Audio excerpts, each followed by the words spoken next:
My brother Kevin, whose son would suggest it was supposedly John's favorite brother, others would suggest Mike's the favorite, will share with us what it meant to be John Dailey's brother. The truth be told, each and every one of us gathered here today is John Dailey's brother and friend. And after listening to Kevin's words about relishing in that brotherhood, we will listen to a song that evokes powerful images of John's user-friendly spirit.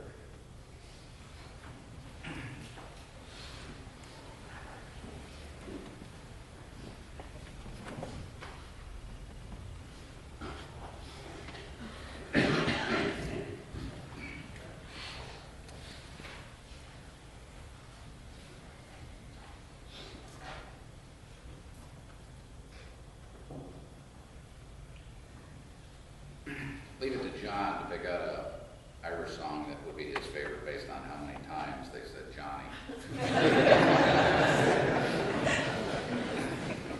I was unfamiliar with it before, but I get it now. John Lawrence Dailey, father, husband, brother, and son.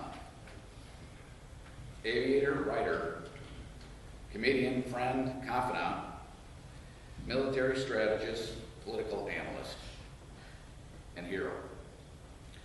Is it possible that this was really just one person? Lucky for us, it was. Growing up, John's life was largely filmed on 35mm and Super 8 film, but he lived his life in high definition. As you know, he had that it factor we all know and want, but only a few receive. You know the feeling. You feel important when you talk to that person. You know when they come into the room without making eye contact.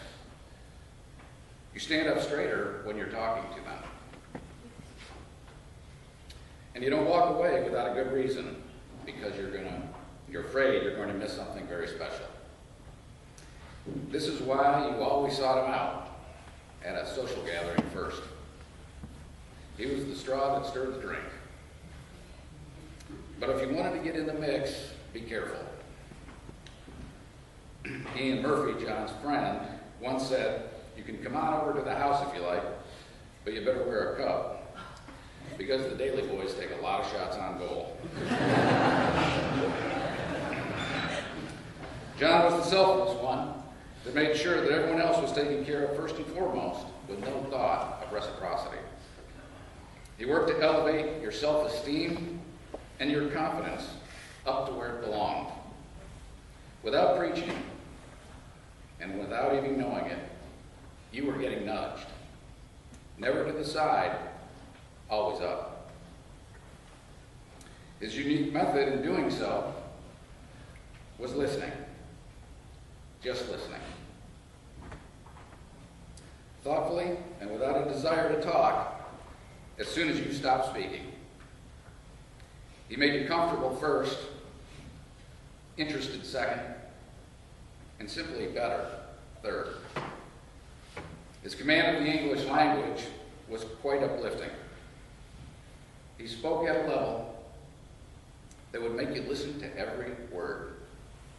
He didn't do it to impress like many people do. It just happened. He could find your sweet spot like you were his Callaway driver. And when he spoke, the music just seemed to go down a little bit in the room. It was like a special effect in a movie to me. It's not what he saw, it just happened.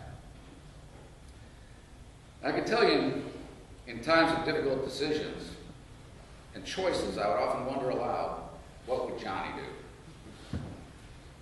I've had the privilege of answering that question my whole life. You're welcome to use it as your own, if you like, as a little self-test. Trust me, you'll be doing the right thing very often this way. Forewarning, though, it makes things harder, not easier, but will leave you with no regrets. Being firstborn in our family carried all the typical responsibilities that come with older siblings, but with our deal came our father. Jack, Jackie, Dad, however you may have known him. His desires were reasonable, at least in his mind. Be a good son to your mother, set the perfect example for your younger brothers and do no wrong, ever. Like I said, it's reasonable. Bad deal for John, great deal for those of us down the food chain in the household. Especially Bo, who wrote virtually every rule that John got grounded for on a weekly basis. Amazingly, John delivered on all levels for Dad, and for me long after Dad had passed, because that's what Johnny would do. He was more a beacon than a brother. He was more an anchor than a father, and more a mentor than a friend. His passion was golf. He and I would talk about it endlessly, every week actually.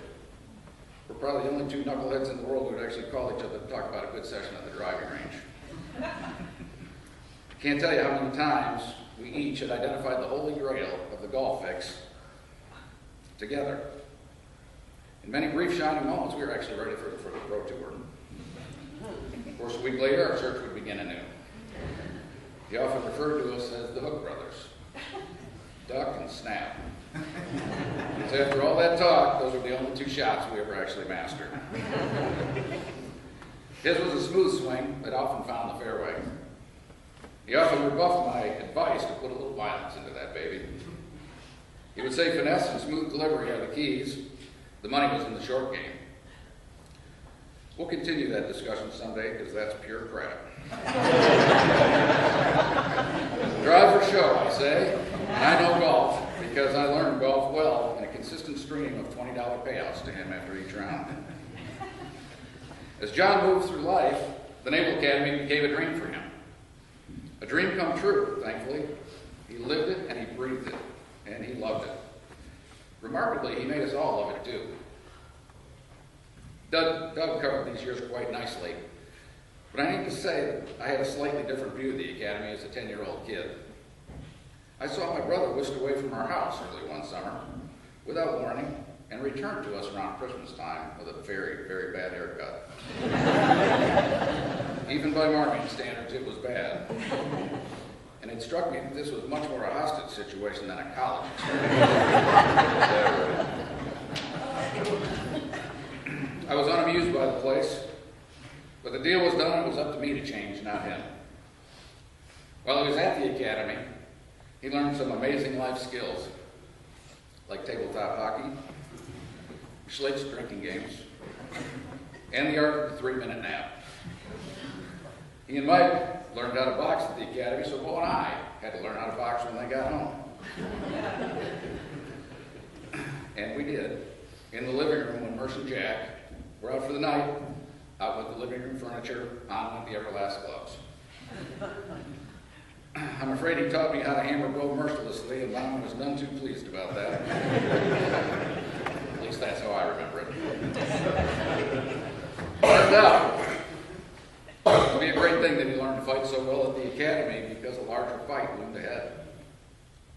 Back when cancer made its first ugly appearance in his life 3 years ago, we gasped. He had always been bulletproof in our minds. So he braced for the worst that life had to offer, and he got it. We then came to recognize a pattern that would repeat itself over and over again for the next 3 years. He would fight, is what he would do. Quitting, you see, was not an option, ever. Self-pity was not part of the equation either. He would have to have learned those empty skills just for cancer. No thanks, he said. That's what Johnny would do. And so fight he did, hard and long. And with everything he had, we fought with him. Before we knew it, there he was, cheering us up about things, sitting there asking us about our fears and telling us this would work out fine. In our frequent phone conversations, I would call and try and cheer him up. Then I would hang up and say, well, that went well. He cheered me up again. Listening more than talking as usual. But John wasn't afraid of pain, not even the long, enduring kind. You see, he'd been a Cub fan his whole life. He was ready. One of his favorite movies was Rocky, and from that movie, he learned that the glory was in the fight, not the result. This disease moved through his body like a wind-whipped brush fire. Some brief respites let him regroup for another fight, and so he did. Because that's what Johnny would do. He leaves us with a beautiful legacy in his children. Christopher, admirably following his footsteps as a naval officer. Catherine, the essence of his wit to a T. Kara, exhibiting his zest for life in all she does. And Taylor, embracing his good-natured kindness. I could speak for hours about the life that John and Kim built together, but I won't because you were all there for it. Front and center. Navy football weekends, spontaneous weekend trips, Rose Bowl trips, Cubs trips, St. Patty's Day celebrations, and Thanksgivings. That was John's favorite holiday, because he once said so eloquently, it's just like Christmas Eve with family, but without all the crappy shopping. Of course, there was the high holiday of the year, the Army-Navy game. A magical, mystical weekend every year where John was more full of life than any other time of the year, especially after completing this decade of dominance over Army. But I will tell you that their favorite trip was to their back deck to laugh over loud music. Alone or with others, where the sign says welcome, because you always were. In wedding vows, we say for better or for worse. Kim got both, to be sure. But when worse came knocking, she laced up her gloves and got in the ring with him. Throwing punches he sometimes could not. Hers was an astounding effort, to say the least. And Kim, I say that we are all forever grateful for the love you showed our brother in difficult times. 50 years ago, John Glenn successfully circled the earth as John's hero. Last week he called, Godspeed, John Glenn, is what they said back then. And now I say Godspeed, John Dailey, on this final and glorious mission. You showed us how to live. You showed us how to fight. And finally, you showed us how to pass. So what do we do in our state of grief and pain today? Well, certainly there'll be no whining, no quitting. We'll hold our hugs a little longer than usual. We'll smile through the pain, crack wise, and beat Army. Because that's what Johnny would do.